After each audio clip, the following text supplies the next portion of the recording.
Você já se imaginou vivendo em um mundo sem água? Isso pode acontecer a qualquer momento. Oi, gente, eu sou a Manu, apresentadora do podcast Tá Ligado de hoje. E eu tô aqui com duas pessoas muito importantes para tratar sobre um assunto muito importante também, que é sobre meio ambiente e mudanças climáticas. Então nós estamos aqui com a Priscila. Oi, gente, tudo bom? É um prazer estar aqui com vocês e agradeço pela oportunidade. E com o André. Oi, gente, tudo bem? Também tô bem feliz de estar aqui de volta no colégio que eu já estudei. É uma sensação muito boa. Muito obrigado pelo convite. A Priscila, ela é formada em Relações Internacionais pela PUC. Fala um pouco mais sobre você. Eu sou formada em Relações Internacionais pela PUC e sou mestre e doutoranda em Ciências Sociais pela Universidade Federal Rural do Rio de Janeiro. E tô acompanhando aí essa agenda de clima, mudanças climáticas, há mais de 6 anos, principalmente com foco em agricultura e florestas. E o André, ele tá cursando Relações Internacionais também, né? Tô quase acabando, assim, espero acabar logo, né? Eu tô, meio que no penúltimo período, né? Então, acho que no começo do ano que vem, começo de 2025, eu já termino. E aí eu vou emendar direto, vou entrar em Geografia, pela UFRJ também, né? Eu meio que já tô fazendo, né? Eu tô puxando as matérias, que aí quando eu entrar eu vou só cortar. Então, assim, vai ser uma graduação emendada da outra, e é isso. E, gente, antes de tudo, eu queria agradecer vocês por estarem aqui com a gente. É uma honra, um prazer ter vocês. Então, vamos lá, começar. Assim, quais são os impactos das mudanças climáticas nas comunidades marginalizadas e como a gente pode mitigar isso? Então, quando a gente fala em impactos das mudanças climáticas e pessoas que estão sofrendo com as mudanças climáticas, eu acho que um termo que a gente tem que tratar é principalmente o termo de justiça climática, que é reconhecer que existem pessoas que sofrem mais com os impactos da mudança do clima do que outras. Então, por exemplo, quando a gente pega o Rio de Janeiro como exemplo para olhar para essa questão, e a gente olha, por exemplo, a favela da Rocinha, que sofre horrores com as grandes chuvas do verão, e quando a gente olha para a Zona Sul, o impacto não é nem próximo do que acontece em comunidades marginalizadas. Então, eu acho que o primeiro passo, quando a gente está pensando em impactos e comunidades marginalizadas, é entender essa dimensão e essa proporcionalidade ou desproporcionalidade dos impactos da mudança do clima. Eu acho que nesse caso as políticas públicas têm que ser mais inclusivas também e bem específicas para poder abranger as populações, essas comunidades que são mais vulneráveis, né? Ela falou da Rocinha, por exemplo. Eu também penso muito, sei lá, Petrópolis, Teresópolis, que sempre tem deslizamento de terra, né? Tem que investir em recursos da forma correta para poder levar as coisas para lá. Por exemplo, aqui no Rio na Serra do Grajaú tem aqueles alarmes, né? Alarmes de deslizamento de terra, né? De movimentação de encostas. Isso aí é uma coisa cara, então precisa ter a alocação de recursos certa para ter esses equipamentos nos lugares certos, entendeu? Eu acho que para as populações mais vulneráveis tem que ter esse cuidado e também tá sempre em cima para os recursos irem para o lugar certo, né? Porque Exatamente. E quando a gente olha para a política especificamente do Rio de Janeiro, o Rio de Janeiro já tem uma política de enfrentamento à mudança do clima, só que ela não é cumprida.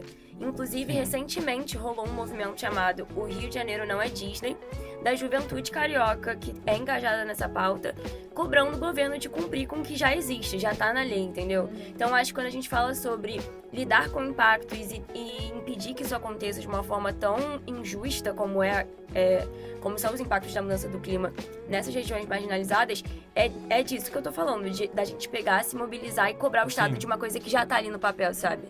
Então, eu acho que isso é muito relevante. Sim, numa ação conjunta. Pra gente de práticas que as comunidades, as pessoas estão fazendo para mobilizar isso.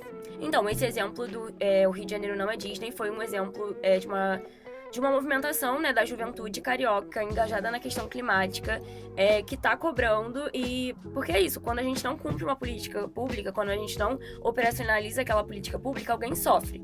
E como você já disse, as pessoas que sofrem são essas pessoas que estão ali na linha da pobreza, que são pessoas negras, de favela. Então, assim, a gente sabe quem são os alvos que sofrem mais com essas questões, e a gente precisa cobrar os governantes para essas pessoas não sofrerem. Um exemplo que eu posso dar, mas que eu não vou citar nenhum nome, é que, assim, essas pessoas, elas não têm voz na política, praticamente, né? Muito, muito baixa. Esse pessoal da Rocinha, pessoal que mora em áreas de encosta, em áreas de alagamento, de enchente, tem pouca voz na política. E a gente precisa dar voz para essas pessoas. Então, assim, quando você for votar, busca alguém que tá procurando investir nessa parte, né? Nessa parte das populações mais vulneráveis, porque dessa forma você pode dar voz para aquele político e ele pode fazer alguma coisa ativamente, né? Ou então, pelo menos, tentar fazer alguma coisa, porque as coisas não vão ser resolvidas sozinhas, entendeu? Acredito que é isso. Gente, agora vamos pra uma outra parte. O que vocês pensam assim, sobre o G20? Então, o G20...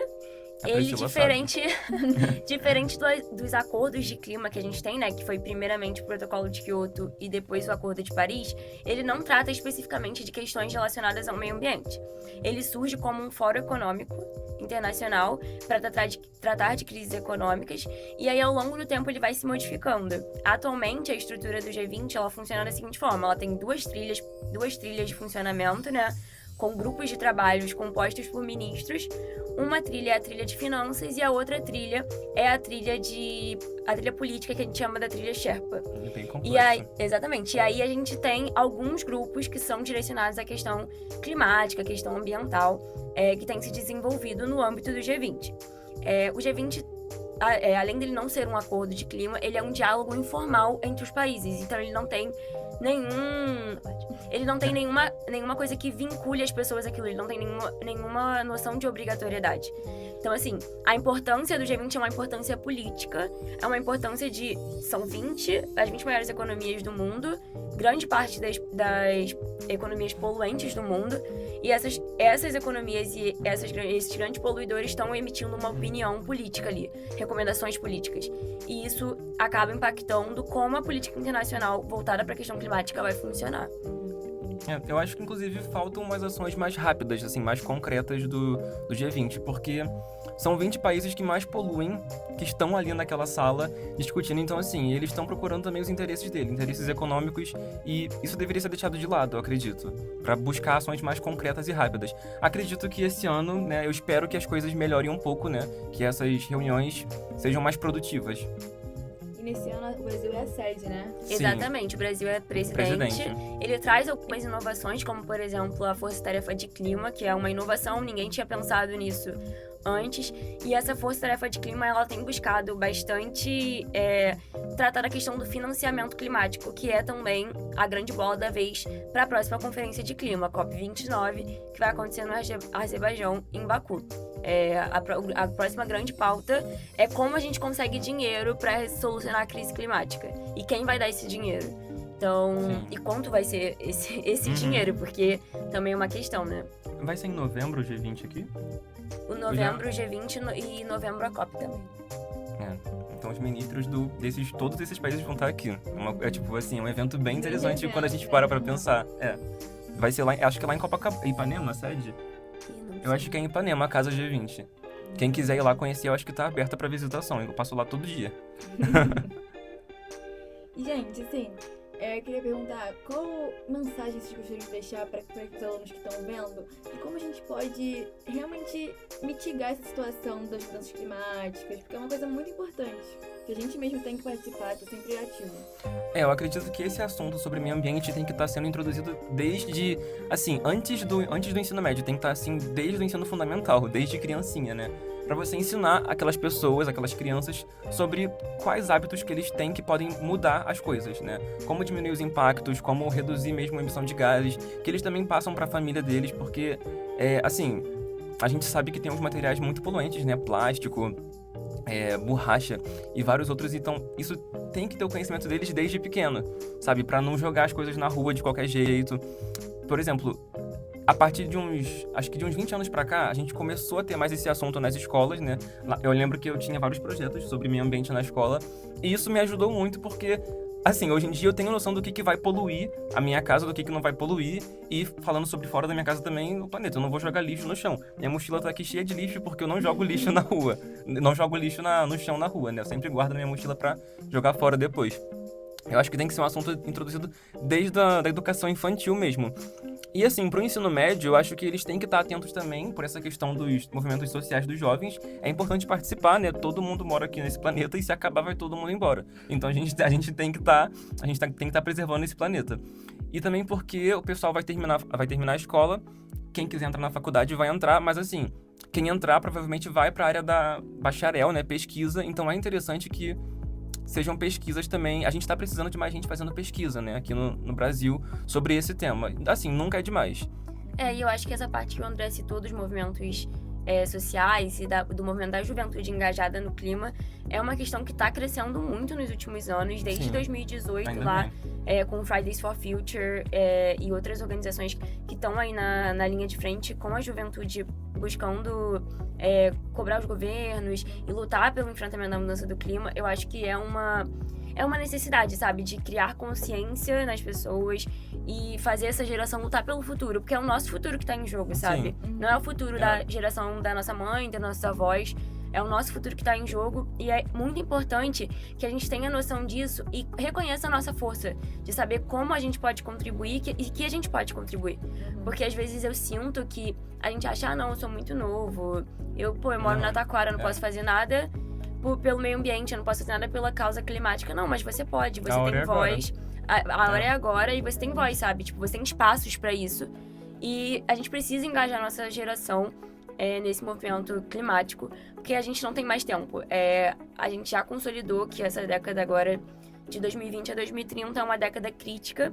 E assim, a gente tá chegando num ponto que a gente vai acabar descumprindo o objetivo do Acordo de Paris, né? Que é manter a temperatura da Terra em até 1,5 graus Celsius. E isso tem muitas consequências graves para o nosso modo de vida, para a saúde da população, para as populações que são vulnerabilizadas.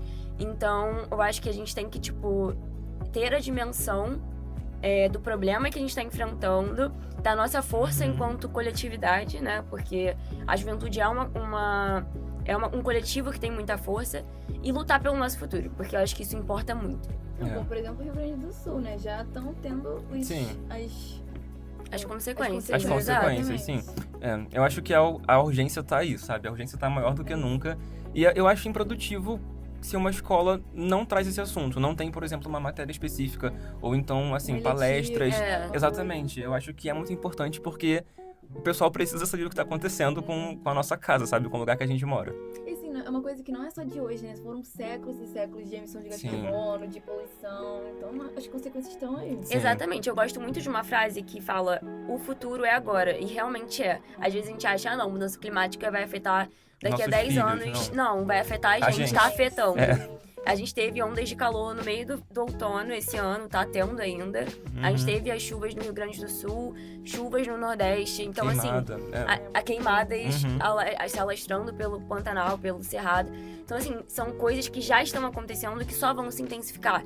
Então, quanto mais a gente posterga a resolução desse problema, mais em risco a gente se coloca enquanto seres humanos. E, novamente, da mesma forma que a gente tem que endereçar, né, essa desproporcionalidade dos impactos, inclusive tem até o conceito de racismo ambiental para tratar dessa questão, né, dessas populações que estão nesses lugares vulnerabilizados. Também tem a questão de quem que está contribuindo para isso. Porque às vezes a gente tem um discurso muito individualista. Não, se eu desligar minha torneira no banho, eu vou ajudar o meio ambiente. E não é isso. A gente sabe que são as indústrias de petróleo, que é o agronegócio que gasta toneladas de litros de água. Então, assim, a gente sabe os culpados e a gente tá num momento de apontar dedos e falar: vamos lá repensar a forma que a gente tá produzindo, vamos lá repensar a forma que a gente tá fazendo política. E eu acho que isso é muito relevante também. Da mesma forma que reconhecer a desproporcionalidade é relevante, reconhecer quem tá, de fato, causando esse impacto, né, no planeta. Sim. Porque, por exemplo, só os 3 países com as maiores emissões emitem 68% de poluição. Então tem que realmente intervir. Exatamente, Exatamente. Saiu um relatório também de empresas.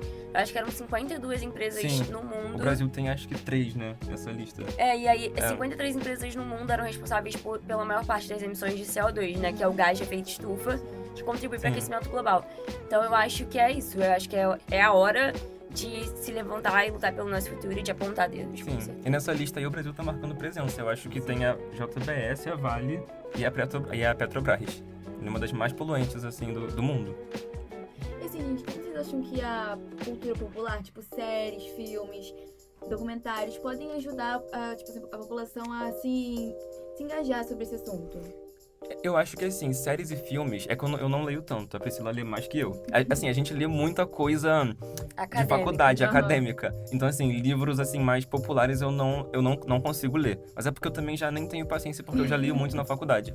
Mas, assim, falando de séries e filmes, que é mais a minha área, eu acho que o ponto que funciona é no ponto de sensibilizar as pessoas, talvez, né?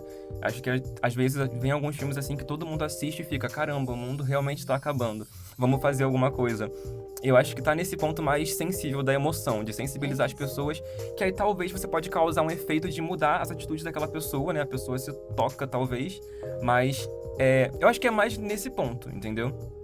Eu acho que é muito isso. Tipo, a gente pega esses filmes apocalípticos, É. fica todo mundo muito preocupado e Achando tal. que tá longe, É. sendo que... Tá, né? Exatamente. Aham. Mas eu acho que é isso. Eu acho que é chamar essa atenção pra urgência da questão que a gente tá lidando. E é uma maneira legal de engajar. Eu dou aula na eletiva aqui do ícone e uma das minhas estratégias é sempre passar alguma mídia, né? Algum filme, um documentário, pra mostrar pra eles, tanto de fatos reais, como, por exemplo, dar aquele filme Wall-E, que conta de um futuro catastrófico da Terra por poluição e produção de lixo. Então, tipo, eu acho que tem um papel também educativo aí e de conscientização das pessoas com relação à urgência da crise climática. Gente, tem uma mensagem direta exatamente pra quem tá escutando esse podcast aqui. Tipo, sobre conscientização, sobre o que a gente pode fazer. Pode falar.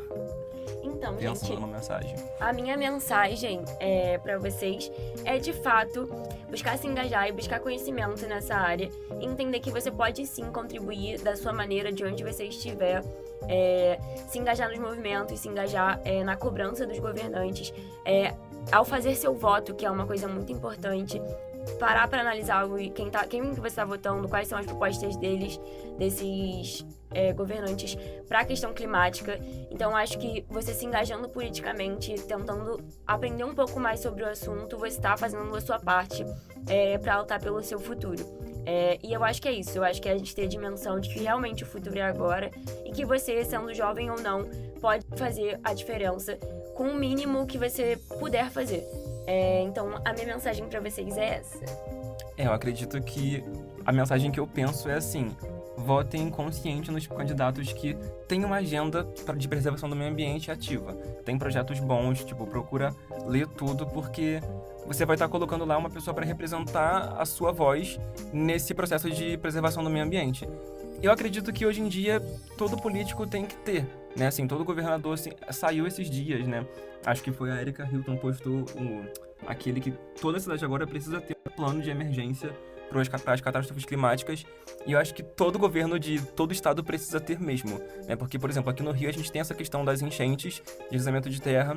No Rio Grande do Sul a gente teve agora as enchentes, tem umas áreas mais que são propensas a queimadas. Então, todo governador de toda cidade precisa ter um plano de emergência para essas situações. Então, assim, busquem votar em alguns que tem planos de emergência mais, não sei, que eles deem mais foco para isso.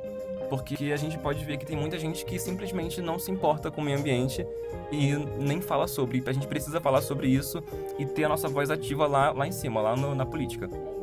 E assim, gente, em um cenário atual do mundo que a gente tá vivendo, é inadmissível a gente ignorar o que tá acontecendo, porque, como eu falei antes, isso é um processo que já vem acontecendo há muito tempo, de séculos e séculos de desmatamento, de emissão de gases poluentes. E assim, gente, não tem como. A gente tem que cuidar do meio ambiente agora. Sim. Então é isso, gente. Mais uma vez eu queria agradecer essas duas pessoas incríveis que estão aqui com a gente. Novamente eu venho agradecer a equipe toda que tá aqui por trás. Esse foi mais um episódio do nosso podcast Tá Ligado. Não esqueçam de seguir a gente aqui no Spotify. E é isso, gente. Tchau, até o próximo. Tchau, gente. Tchau, gente. Obrigada.